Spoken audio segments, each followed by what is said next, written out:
But also, what I believe in when it comes to brand purpose is also the definition of what business is. So if you look back in the 70s, 60s, or 50s, when the era of trading. So it's I'm in business. What sort of business? I'm in general trading. You import, export, or you sell and Mhm. resell. Things have changed because if we speak of brand is holistic. The term business itself is brand. True. Even the point that Apple as a brand or Starbucks or Google or any of these big brands, when you call their name as brand, you're able to distinguish them and tell them what business they're in and what they stand for and what their They purpose is. self-identify themselves through the brand Exactly. Yep. But if as the we're just going business. to talk about we are in the computer business, we're in the smartphone business, we're in the search business, then you're not identifying. There's no purpose to that end. Comes to the counter argument where people said brand and business are not the same thing. Absolutely wrong. In fact, brand is everything what a business is. Sure. All right. I agree. Absolutely what it is. And what makes it difficult to define brand purpose and drive it through mission, vision, or even apply it to the great example you give employees becoming an ambassador. An average employee today with a company that does not have a purpose, when he goes home and he looks at his company's identity or the company it presents, it's either hate or love, Mm. you know. By the time you tell him, oh, you know what, put that t-shirt on. Oh, God. Shame or game. Yeah. You know? I can't stand them. I hate my CEO. I hate my boss. I have this. All of these because the company does not have a purpose. Yeah. You know, so we need to move from thinking that it's business to it's brand. Then Right. purpose would work. Very good idea. Very good. And I want to. It's great that you mentioned this idea of employees, the people who make the organization work, because I think we've seen examples. I'll name one of them, though there's others. Um, I'll use Google. Google has the at least stated purpose, do no harm, do no evil. I think is one of their Mm. main principles. And they've recently done work with like military contracts around AI and all kinds of Yeah. different things. And so a lot of the activism around questioning the ethics of this business, should we be in this business, came actually from employees.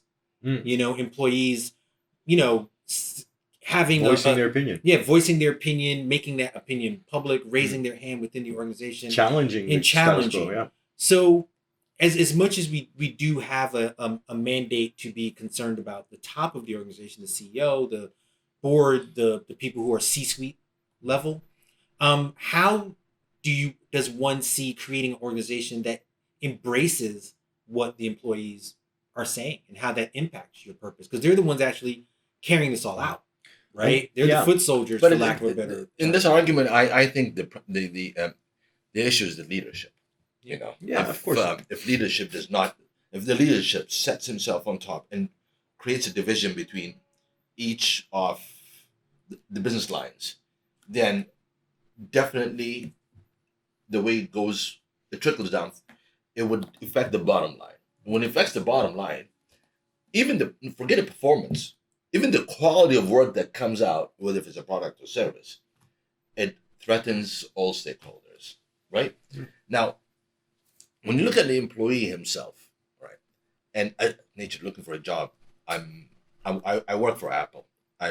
You work for Google, but there's somebody that works for some other company in the Middle East. Do you think these two would have the same feeling? I mean, I'm a consultant in the Middle East and in Europe. I've consulted in the States, and I can tell you, the nature of an average employee, unfortunately, uh, in a company such as L'Oreal or the biggest company in the Middle East, absolutely different feelings. Mhm. You know, L'Oreal pursues purpose. Unfortunately, a company in my region pursues bottom line, the statement. Second part, regarding employees. Look at Amazon. You give Google example. I'll give you an Amazon example. Amazon employees are loyal to the name, not to the organization. Hmm. Overload of work, abuse, and the reason all this PR is because this leadership of Amazon, no matter how big he is, how smart he is, how genius he is, his ultimate goal is the shareholder model. Those are contributing towards the growth of Amazon. But in fact, one of his most important shareholders and Are the employees. are the employees. Yeah. And that's where they work. Yes. I think Side of Me Smile did a great example of this in his exponential transformations in the company in the book. It's a massive transformative purpose. Mhm. So as now companies are trying to change the whole mission statement, critique, and all these paragraphs and paragraphs of just, ideology, especially that nobody that works for the company ever really knows. Yeah.